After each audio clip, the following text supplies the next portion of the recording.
কেন? দেখো, এটা টোটালি আমাদের কিডনি সংক্রান্ত ব্যাপার এবং এখানে অনেক রকমের ইনফেকশন হয় এবং ইনফেকশনটা ধীরে ধীরে করে এতটাই বাড়ে যখন কিডনি ফাংশনটাও ধীরে ধীরে করে কমতে আরম্ভ করে। তো আজকে সেই জন্য আজকে প্রতিটা মানুষকে আমি বলবো যে এই জায়গাটা অ্যালার্ট হওয়ার খুব প্রয়োজন। আজকে এই যে সিস্টেমটা আছে এটা আমাদের পুরো বডিটাকে সঞ্চালন করে, রক্ত থেকে আরম্ভ করে পুরো বডির সিস্টেমটাকে আমাদের প্রপারলি অর্গানাইজ করতে আমাদের ইউটিআইয়ের মেন ফাংশন। আজকে এই কিডনি সংক্রান্ত প্রবলেমসের জন্য বহু মানুষ বিভিন্ন টাইপের আজকে কষ্ট পাচ্ছেন, ধীরে ধীরে করে তাদের প্রবলেমসটা বাড়ে। এর মধ্যে অন্যতম প্রবলেমস হচ্ছে যে একটা তো হচ্ছে যে প্রস্টেটের প্রবলেম। এই সংক্রান্ত প্রস্টেটের প্রবলেমসের জন্য বহু মানুষ আজকে জানেন যে অপারেশন ছাড়া প্রস্টেট থেকে মুক্তি পাওয়া যায় না, কিন্তু সেটা কি পার্মানেন্ট না সেটাও টেম্পোরারি, সেখানে একটা প্রশ্ন হয়ে আছে। যারা করেছেন অপারেশন তারা এটাকে বলতে পারবেন অ্যাকচুয়ালি যে আমি কতটা সুস্থ আছি এবং আলটিমেটলি কি আমি সুস্থ হয়ে বেরিয়েছি।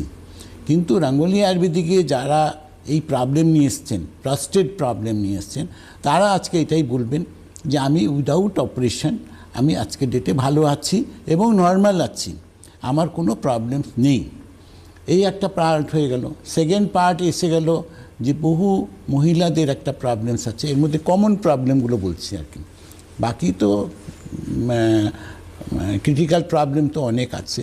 সেটার মধ্যে হচ্ছে ক্রিয়েটিনটাকে বেড়ে যাওয়া, সেখানে অনেক প্রবলেমস আছে, সেখানে কিডনি ফাংশনটা কমে যাওয়া, ভিতরে আর একটা যে কমনের মধ্যে যেগুলো আছে সেটা হচ্ছে একটা প্রস্টেটের প্রবলেম, একটা হচ্ছে ইউরিনটাকে কন্ট্রোল করতে না পারা।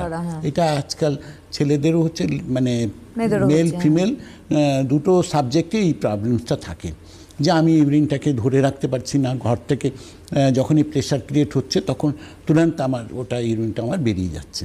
তো এটা একটা ক্রিটিক্যাল প্রবলেম। আজকে রাঙ্গুলিয়া আয়ুর্বেদিকে যারা এই প্রবলেম নিয়ে এসছেন তারা আজকে প্রত্যেকেই বলবেন যে না আমি ভালো আছি, আমার এই প্রবলেমসটা আর নেই এখন।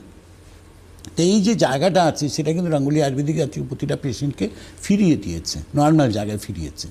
একটা এটা গেল। সেকেন্ড, থার্ড কমন প্রবলেমের মধ্যে হচ্ছে ইউরিনের বার্নিং সেনসেশন, একটা জ্বালা যন্ত্রণা বা ইউরিন কম হওয়া, এই যে প্রবলেমসগুলো আছে এগুলো একটা অ্যানাদার থার্ড একটা ইজি এবং মানে ক্রিটিক্যাল প্রবলেম। কিন্তু আজকে যারা এই প্রবলেম নিয়ে এসছেন তারা কিন্তু আজকে ডেটে নিশ্চয়ই ভালো আছে। এর মধ্যে আমার মনে হয় না কারো কোনো প্রশ্ন আছে। যারা রাঙ্গুলিয়া আয়ুর্বেদিকে ট্রিটমেন্ট করছেন তারা একটা পজিটিভিটি পেয়েছেন। তারপরে ফোর্থ স্টেজ হয়ে গেল আমার কিডনি সংক্রান্ত, আমার ক্রিয়েটিন হাই হয়ে যাচ্ছে, দিনের পর দিন আমার ওটা প্রবলেম হচ্ছে, আমার হেমোগ্লোবিন ফল করে যাচ্ছে, মানে রক্ত তৈরি হওয়াটা কমে যায়। তো অনেক কিছু প্রবলেমস থাকে। সেখান থেকেও আজকে প্রচুর পেশেন্ট যারা রাঙ্গুলিয়া আয়ুর্বেদিক এসছেন তারা কিন্তু একটা পজিটিভিটি পেয়েছেন কি যে ক্রিয়েটিনটা তার ধীরে ধীরে নর্মাল পজিশনে ফিরছে এবং তারা নর্মাল লাইফে ফিরার রাস্তাটা পেয়েছে। একদম।